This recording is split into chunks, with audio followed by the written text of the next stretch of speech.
14h, Raphaël, vous nous proposez la solution qui nous facilite la vie et celle-ci s'adresse aux étudiants. Trouver un logement quand on est étudiant, ça relève parfois du casse-tête. Pourtant, il existe une solution.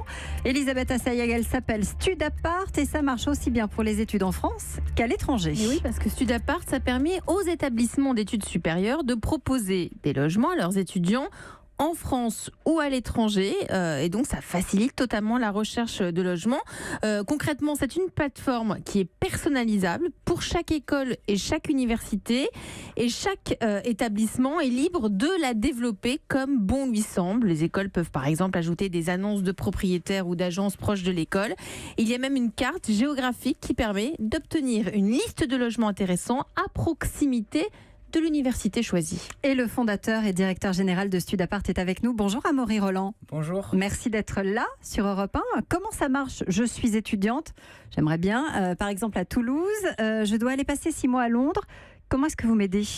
Alors, nous, en fait, c'est tout simple. Vous allez vous rendre sur studapart.com et vous allez taper ensuite le nom de votre école en fait sur notre site. J'espère pour vous qu'elle se trouvera parmi la liste, puisqu'en fait, si votre école n'a pas de partenariat avec Studapart, malheureusement, on ne peut pas encore vous aider. C'est aussi un petit peu l'astuce. Mais oui, voilà, on a 80% aujourd'hui des écoles et des universités de France qui travaillent avec nous. Donc, normalement, vous êtes dedans. Et si vous êtes dans les 20%, je vous encourage à aller voir votre école et votre université pour leur dire pourquoi vous n'avez pas encore Studapart. Mais si vous l'avez, c'est tout simple. Vous allez cliquer sur le logo de votre établissement et vous allez vous retrouver sur la plateforme adaptée à votre établissement. Et ensuite, c'est tout simple, vous créez un profil, vous rentrez vos éléments de recherche et vous pouvez tout de suite lancer une recherche, que ce soit à Toulouse, comme vous le disiez, ou à Londres, si je pars potentiellement en stage à Londres. Mais c'est ça qui est bien, c'est que la valeur ajoutée en quelque sorte de votre plateforme, c'est que vous vous occupez de trouver un logement à l'étranger et ça devient même, ça s'élargit même, vous devenez, Studapart devient un réseau social, c'est-à-dire que vous aidez à trouver logement à Londres ou à Shanghai, que sais-je, et ensuite vous mettez en relation les étudiants, c'est ça ? Voilà, en fait, pour recontextualiser un petit peu, c'est extrêmement important de se dire qu'aujourd'hui, la vraie complexité de notre marché, c'est qu'un étudiant va rechercher un logement à Bordeaux, à Paris, à Londres, à Shanghai, mais qu'aujourd'hui, la manière de chercher un logement est hyper locale et hyper complexe et hyper différente par pays. Nous, ce qu'on a essayé de faire, c'est de se dire comment on peut créer un système qui permet à un étudiant d'avoir quasiment la même expérience qu'il recherche pour 4 mois à Bordeaux ou pour 3 mois à Londres, et c'est ce qu'on essaye de faire. Donc à la fois en centralisant des offres de logement partout dans le monde et en faisant en sorte d'avoir une plateforme puissante et ergonomique et tiers de confiance pour aider les étudiants à trouver peu importe leur mobilité. Que dit le coach Eric Léandre ? C'est plutôt très très intelligent et c'est les facs qui font ta pub.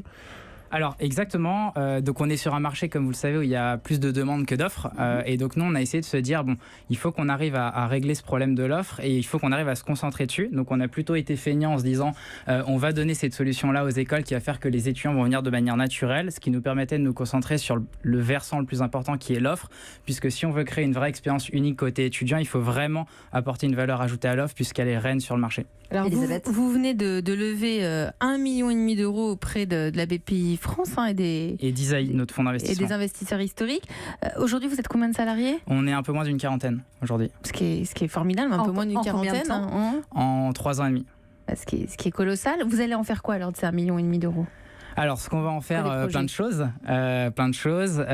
Premièrement, en fait, on va développer massivement le produit pour devenir, donc le produit, la plateforme, pour devenir un véritable tiers de confiance. Encore une fois, aujourd'hui, tous les sites qui existent pour rechercher son logement, c'est ce qu'on appelle les sites de mise en relation. Il n'y a pas vraiment de site tiers de confiance comme on peut le connaître avec Airbnb sur la courte durée.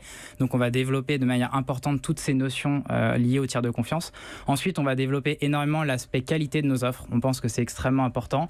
Et puis, développer toutes les fonctions un peu back-office. C'est un peu technique, mais c'est important. Si on veut apporter de la valeur ajoutée aux loueurs et aux étudiants, il faut qu'on ait des outils internes qui nous permettent de bien travailler pour eux. Combien de personnes ? Est-ce que vous avez réussi à aider combien d'étudiants aujourd'hui ? Vous avez le chiffre ? Oui, bien sûr. J'adore les chiffres, donc je vais vous parler de chiffres. En 2018, on a logé donc, sur la plateforme à peu près 10 000 étudiants en réservation en ligne, ce qui représente à peu près 40 millions d'euros de loyers générés pour nos loueurs. Le coach, Eric Léandre. Très très intéressant. Et juste côté plateforme, là aujourd'hui, vous voulez vous différencier comment de l'ensemble des autres acteurs C'est un peu le mot que j'aime bien répéter, c'est cette notion de tiers de confiance. Aujourd'hui, de devenir une vraie plateforme qui porte ses responsabilités et qui est capable d'aider loueurs et étudiants. Donc vous avez vraiment ce côté européen, le tiers de confiance, la confiance, le numérique dans la confiance. Et donc là, j'accélère parce que ça me plaît beaucoup. Le coup d'après, c'est quoi ? Parce que 40 personnes, 1,5 million d'euros, ça va pas faire long.